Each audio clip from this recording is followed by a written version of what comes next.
Welcome back to another edition of the Travelling Tom podcast. It has been a while. It's been a long time. I think the last one we recorded was roughly around 10 months ago. England are in their quarterfinals of the World Cup. I just got back from Paris. It was a different time, and yeah, I still only posted it a couple of weeks ago, just because I just never got round to it. Kind of got stuck in the backlog, and there we were. So, as you can tell, slight change of scenery. We've gone from the glamorous studio at Media City to my bedroom. You may recognise it from my old outro video that I made about 2.5 years ago. Let's face it, you've probably forgotten about that because that was way in the past, if you're even still watching. I'm on my own as well. I've not fallen out with James. We just kind of, not lost touch, but just haven't really had a lot of communication with each other. I know he sort of started working a full-time job not too long ago. I also work full-time, so just sort of busy lives. Our wires are just not crossed since then. But yeah, well, it doesn't mean to say that we won't work together in the future. So I'm just doing this one sort of on my own because I want to get the podcast back up and running. Like I say, it's been a while since I did the last one, and it's something that I have alluded to several times over the past few months that I want to carry on with. I've got a couple of podcasts that I'm recording today, including this one. So hopefully over the next sort of 2 to 3 weeks we'll have a steady stream of them. I'm still looking for more podcast guests, so if you've got any cool travel stories to tell, if you're a travel blogger, travel journalist, travel personality of any kind, get in touch with me, either at tom@travelingtom.com or the Travelling Tom podcast at gmail.com, which I've asked people to send their questions to before, and yet to have one. So if you've got a question, send it over. Hit me up on Instagram, travelingtom.com, spelled as in DOT. I've kind of started a new Instagram. My old one got shadow banned, which is it's a bit difficult to explain, but I think essentially it limits your account activity, so you can't get your sort of true reach that your posts should be getting. I started a new account and I'm roughly averaging around 50 likes a post. On my other account, where I have almost 5,000 followers, I was getting maybe 10 to 20 likes more, which shouldn't be happening. My new account's only got 220, which also leads in nicely to me asking you to follow my new account. You can also hit me up on Twitter, travelingtom_, and I do have a Facebook page. If you just type Travelling Tom in, you'll probably get straight to that. But yeah, I'd like to do a lot more video. I know it's easier said than done. I have said it a number of times that I would like to do a bit more video going forward, but it's so much more effort than a blog post. I don't currently have a laptop that I can edit video on. I'm working on, I'm recording this actually on my desktop as we speak, and I can only edit video on my desktop because my laptop is not fast enough. Whereas with writing blogs, it's a lot easier, so I can still, since I started my blog in 2015, I have posted at least one blog post every week, so that's something I managed to stick to. But then again, it is a lot easier to sort of manage a blog than a channel, because a lot more goes into the video. You've got the sort of pre-production, you need to plan everything out, then you've got to actually film all the stuff. Podcasts are generally easier because it's essentially setting up a camera, talking into it for hours on end, and Bob's your uncle. But if it's more of like a vloggy kind of thing, you've got to obviously travel somewhere, get lots of shots, think of some sort of story and narration to go along with it, because you need to make it at least a little compelling. And then you've got all the post-production, all the editing that goes into it. And when you look at some of the competition that you're facing, you need to be doing something that stands out, that kind of differentiates you from the pack and attracts people to come to your channel. So it's been I don't know, I feel like when I'm away, when I'm on these trips, it's not even so much the the kind of, I know a lot of people get nervous while vlogging. It's not something that's really easy to do, but it's not really that side of it that worries me. Like, I don't mind talking to the camera that much. I think it's more the effort that goes into it. You know, you're visiting a new place and you've got to like film every last detail, and I don't necessarily think that seeing a place through a lens ruins it, but I do think, I don't know, it makes the trip a lot more, I wouldn't say stressful, but a lot more, you've got to think a lot more. It's a lot more sort of taxing mentally than just kind of photography is. And I do enjoy photography as well, so I feel like if you're doing more filming, you're kind of taking away from the photography side of things, and I do love doing both of those things, but as photography is easier, I think I'm naturally sort of drifted towards that side. So hopefully I do have a few ideas with regards to travel videos. Hopefully I can get some of them pumped out over the next few months. It's great to be sort of back starting this podcast today. Like I say, bit of a change of scenery. Not quite as glamorous in my bedroom, but I'm hoping to maybe sort of, if I do get guests, kind of take it around, go and meet them. I could do sort of audio, like Skype kind of interviews, but I prefer to meet people face to face because I just think it provides a better quality interview. I mean, my next one, and for good reason, will actually be conducted. My next podcast will be conducted over Skype, but there is sort of a method to that madness. Whereas I don't know. I just prefer meeting people face to face. I just think the conversation flows a bit better. I think it's almost more difficult to sort of read when people are going to pause and stop and continue the speech if you're doing it over the phone or over Skype. I think, you know, you can read the sort of facial expressions, body language, verbal cues a lot easier when you're kind of face to face. You're doing the podcast in person. So yeah, and I mean to add to that, I don't know whether this is kind of been a reason why I've not done as much video, but I've just left my current job. I work for a travel company. It's like a marketing executive, which kind of, I think the sort of marketing executive that I am is more content creation based, because that's where sort of my specialties lie. I've done, you know, a lot of traveling, but also, you know, blog stuff, video stuff, my podcasts and various different things. And I'm just starting a new job. I'm not going to sort of say the company, I mean, I don't know why. You can probably go and find it on LinkedIn anyway. But yeah, I'm starting a new job next Tuesday. So it's been a few hectic months for me. I'm glad to be starting a new job. I'm really excited for the sort of the challenge that lies ahead. So it'll be really interesting to see sort of what the next few months brings. Not just in terms of my sort of online presence, but also in terms of my job, my career as well. I mean, sort of online presence and career, they both intertwine. So, you know, they're not sort of separate from each other. But yeah, I'm interested to see how sort of I grow sort of professionally and personally, and see kind of what the next few months brings. Travel wise, I have just got back from Budapest. I got back, what day are we on today? Thursday. I got back on Tuesday. Spent 5 nights in Budapest with my girlfriend. I've been before. I went in 2015 with the lads. Slightly different experience.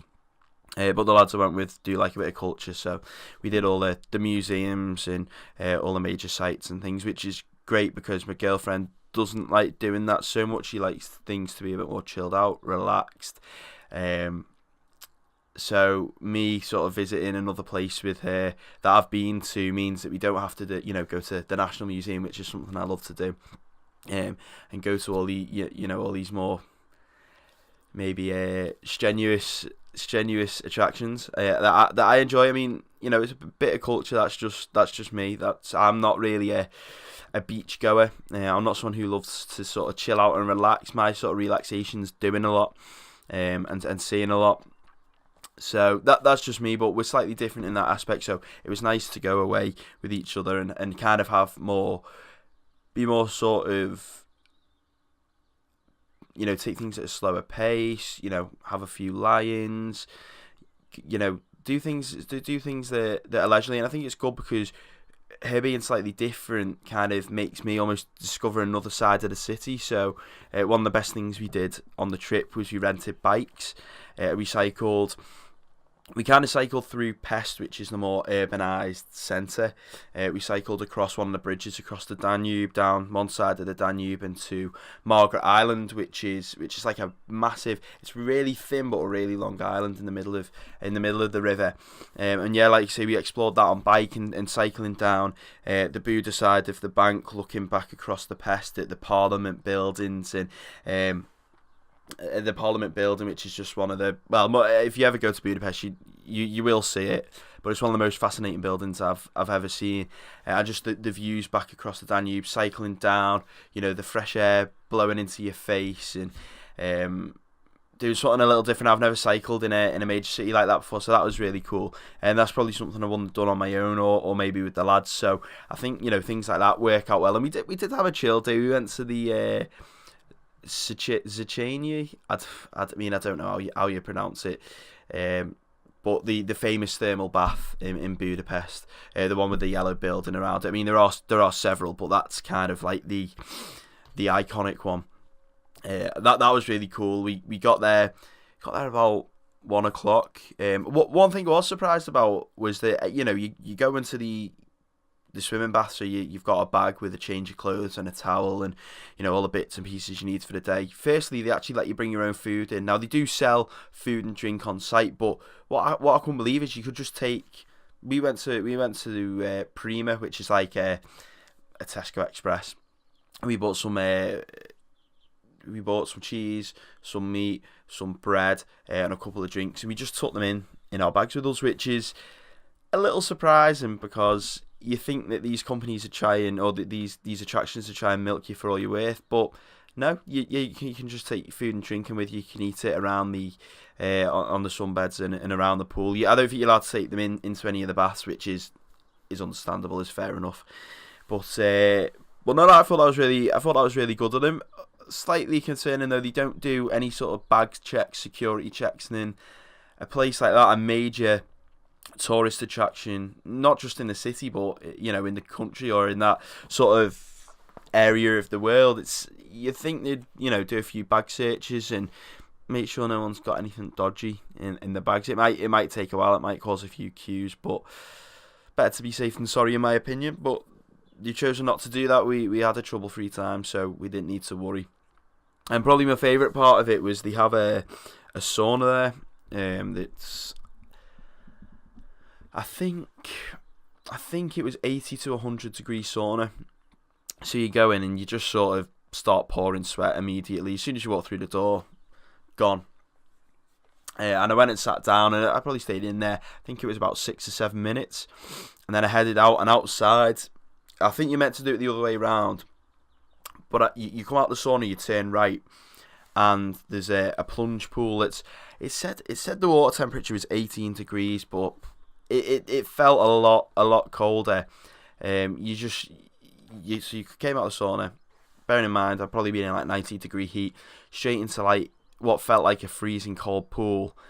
It was like kind of horrible at the time getting in, but when I got out, my body was like almost like radiating. Like I felt really good. It was I had this like sort of invisible glow to it.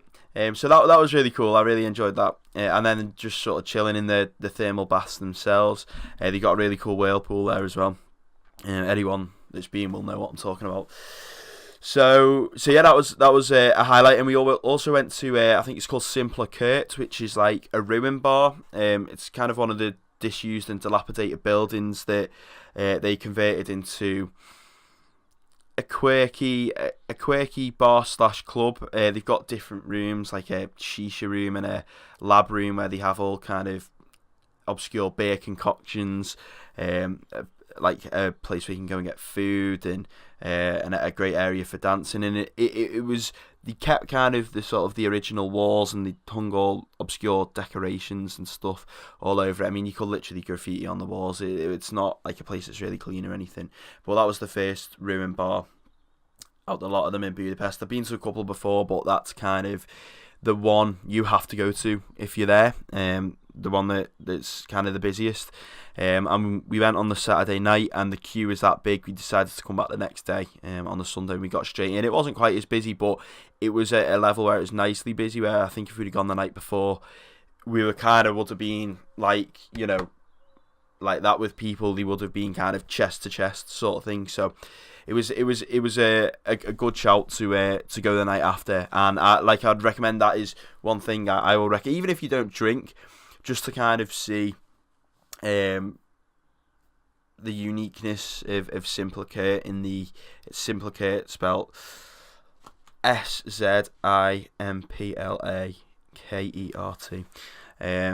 just to sort of see that more obscure side to it. I think that's really the attraction there, rather than the drinking. I mean, Budapest nightlife is just insane. Whether you're going on a stag do, you're going with the lads or the girls or your friends. It's really one of those places that's, you could literally just party all day and all night. I think probably, I would say, do you know what? It's definitely one of the top two party cities in Europe. I was going to say destinations, but then I thought you've got like Ibiza, Ayia Magaluf, places that aren't necessarily cities, the kind of like party islands or party areas. They're not, but city breaks in Europe, I'd say Budapest is up there with the best of them when it comes to nightlife. So if you're heading out east, and you're visiting Hungary, make sure to sample some of the Budapest nightlife, especially if you do drink and you don't mind getting a little drunk. You'll have a sick time. So my plans going forward, I think I've covered that in terms of my podcast and my videos.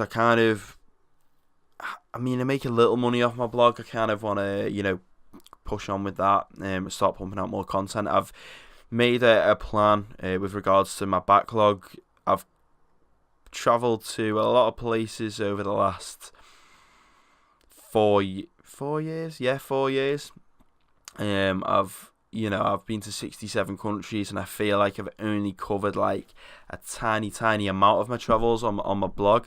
Because I think it's easy to come home and forget, or just not find the time to sort of do these blog posts and share all this content. I mean, I've got literally thousands and thousands of photos from my travels. I've almost filled a 4 terabyte hard drive, which is slightly worrying. It's making me think. It's giving me a bit of a storage anxiety, shall we say. I'd love to, if you're a blogger or a vlogger or a content creator of any kind, I'd love to know, and you're watching this, I'd love to know sort of what you do for storage, particularly if your content's video heavy, because that's a lot of things to store. Do you delete stuff? Do you just have multiple hard drives? I know there's the RAID drives, which are like almost like massive sort of industrial hard drives. I kind of don't know where to start with it.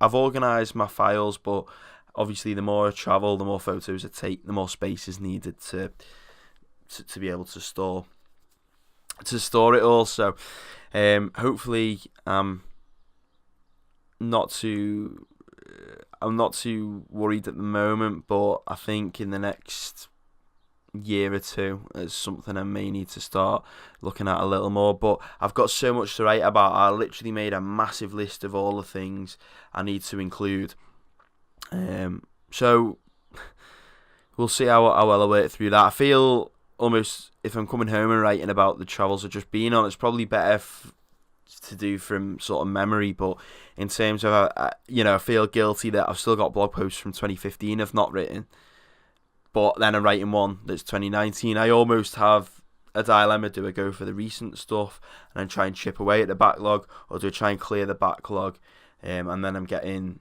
sort of things out there before I completely, forget about them and what happened on those trips. So yeah, a bit of a dilemma. Hopefully, like you say, I still post at least once a week.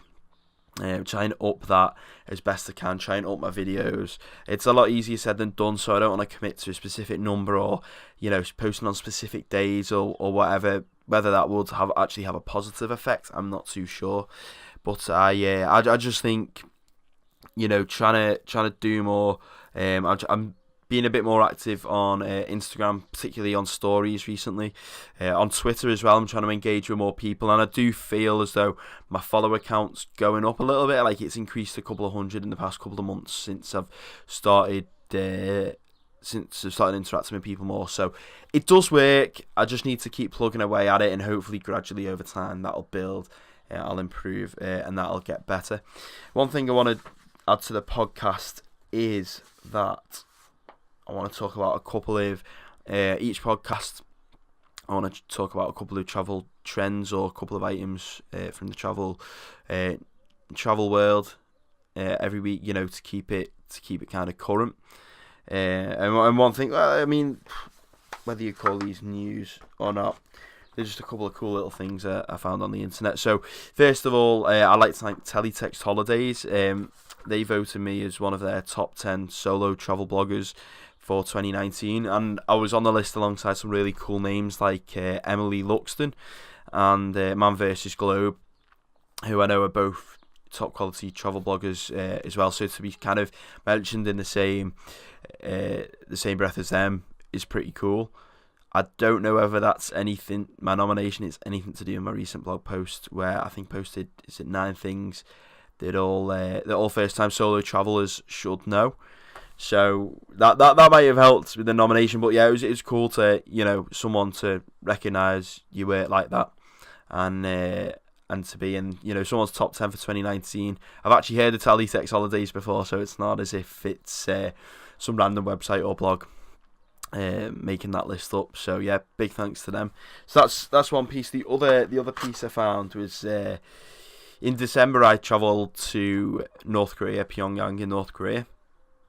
It was one of the most amazing trips I've ever been on, and it's probably something I'll go into in a future podcast.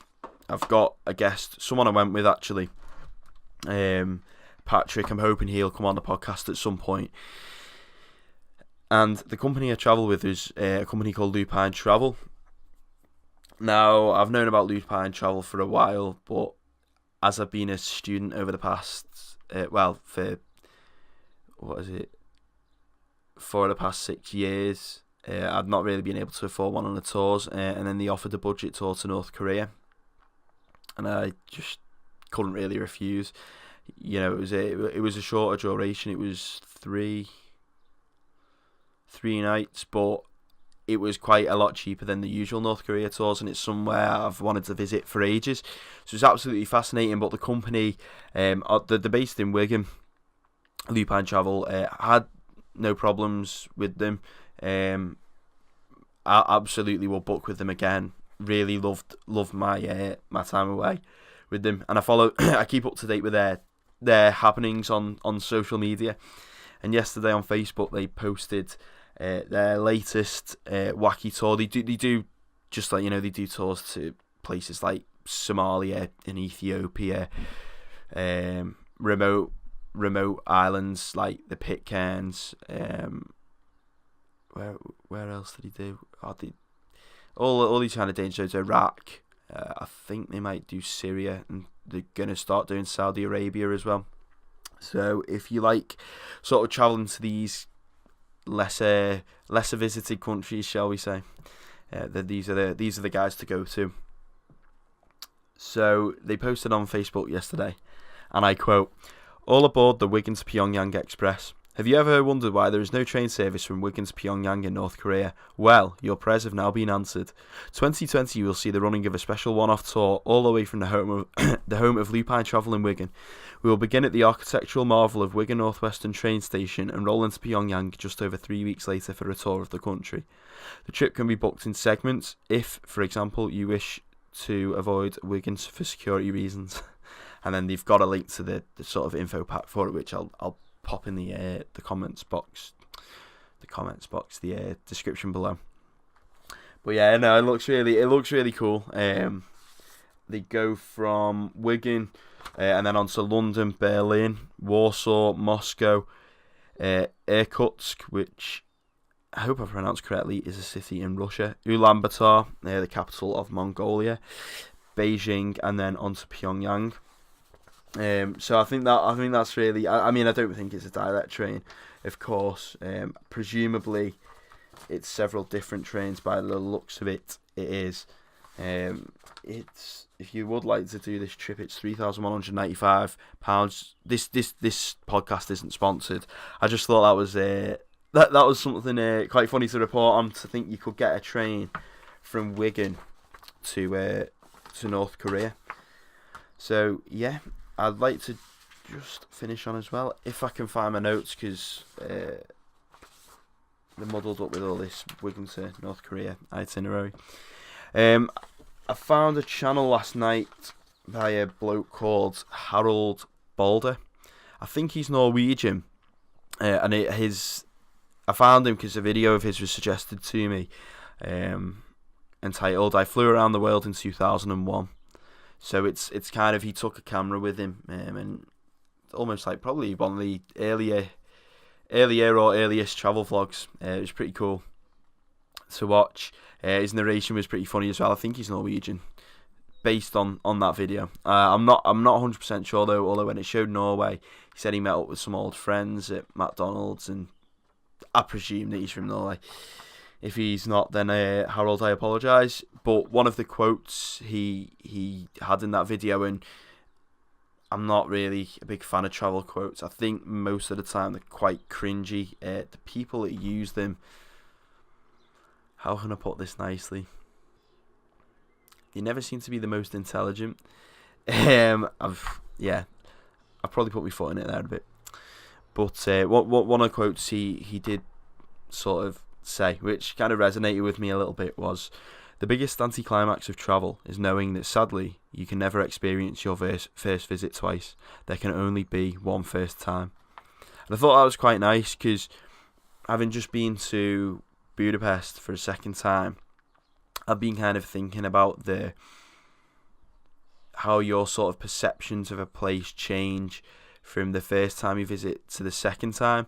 And I almost think as you get sort of more familiar with things, your sort of brain perceives them a bit differently. And I think that was a really, really nice quote. And I think that's almost the beauty of travel, that you can never see something for the first time twice. You're only ever going to get that first time, that first feeling of seeing or doing something. So I just thought that was a really poignant quote, and a nice point, and a topical point to end the podcast on. So we're hopefully back in business with this podcast. I really want to do more of it. Not just to the podcast, but videos of YouTube in general. So hopefully you'll be seeing a lot more from me over the next few months. If you've watched this, whether you watched 2 minutes, 5 minutes, 10 minutes, or the whole thing, I really appreciate it. It's only a short podcast, this one. So the ones in the future will be a tad longer. I will be putting this up on Anchor as well, which is a podcast platform. So it should be available on all a podcast distribution platform. So it should be available on all of the popular podcast platforms, including iTunes or Apple Music or whatever they call it now, and Spotify. But yeah, really appreciate you watching if you've taken the time to do so. Thank you, and I will see you next time. Peace.